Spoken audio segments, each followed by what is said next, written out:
이번 시간에는 우리 멀티미디어 개요에 대해서 같이 한번 살펴보도록 하겠습니다. 자, 멀티미디어다 라고 하게 되면 얘는 멀티라는 말이랑 미디어라는 말 이 두 가지를 합쳐놓은 거예요. 그래서 멀티미디어가 다중매체를 의미하는 겁니다.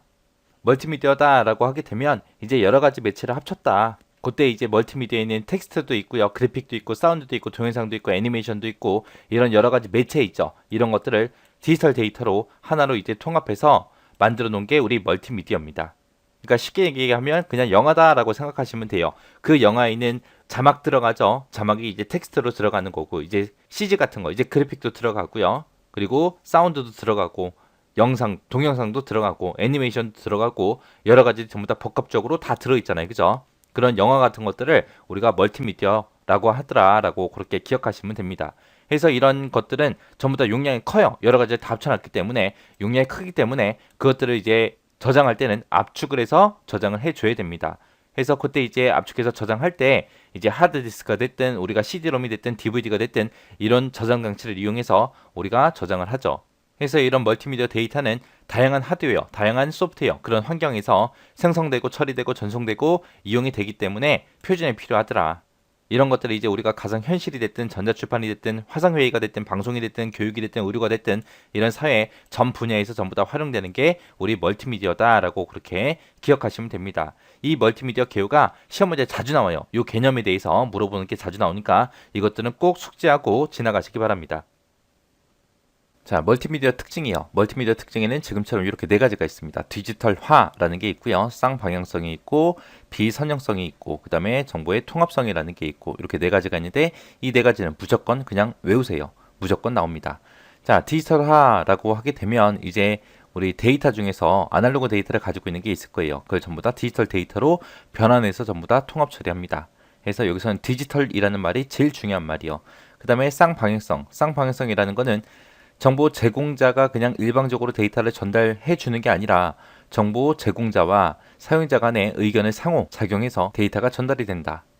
거기 이제 쌍방향성이 있고요. 비선형성은 데이터가 일정한 방향으로 순차적으로 처리되는 게 아니라 사용자의 선택에 따라서 다양한 방향으로 처리할 수 있더라. 그래서 비선형성.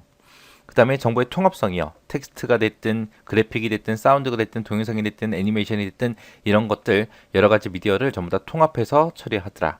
해서 이렇게 네 가지 멀티미디어 특징이 있습니다. 이거는 나온다고 생각하시고 무조건 그냥 외우세요. 멀티미디어 발전 배경에는 지금처럼 이렇게 세 가지가 있습니다. 저장장치 기술이 발전해서, 그리고 압축 기술이 발전해서, 그리고 인터넷 기술이 발전해서 우리가 멀티미디어가 발전하게 됐습니다. 우리 저장장치 기술이 발전돼서 우리 대량의 멀티미디어 데이터를 우리가 저장할 수 있죠. 그리고 압축 기술이 발전되면서 대용량의 멀티미디어 데이터를 효율적으로 이제 저장할 수 있게끔 그렇게도 됐습니다. 그리고 인터넷 기술이 발전하면서 우리 멀티미디어 이런 데이터들을 전 세계 모든 사람들이 쉽고 빠르게 사용할 수 있게 그렇게 됐습니다.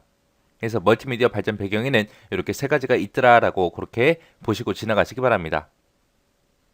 우리가 인터넷상에서 뭔가를 검색을 하고 나서 그 결과 여러 개 있을 때 뭔가를 클릭하면 다른 페이지로 넘어가잖아요. 그런 걸 보고 우리가 하이퍼 링크라고 해요. 그래서 하이퍼 링크를 클릭함으로써 내가 원하는 데이터를 그렇게 찾을 수 있게 해줘요.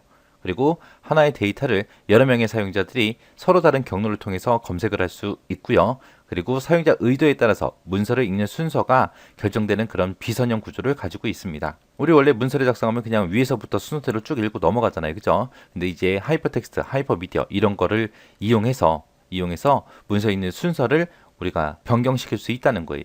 그래서 비선형 구조를 가지고 있는 게 하이퍼텍스트와 하이퍼미디어입니다.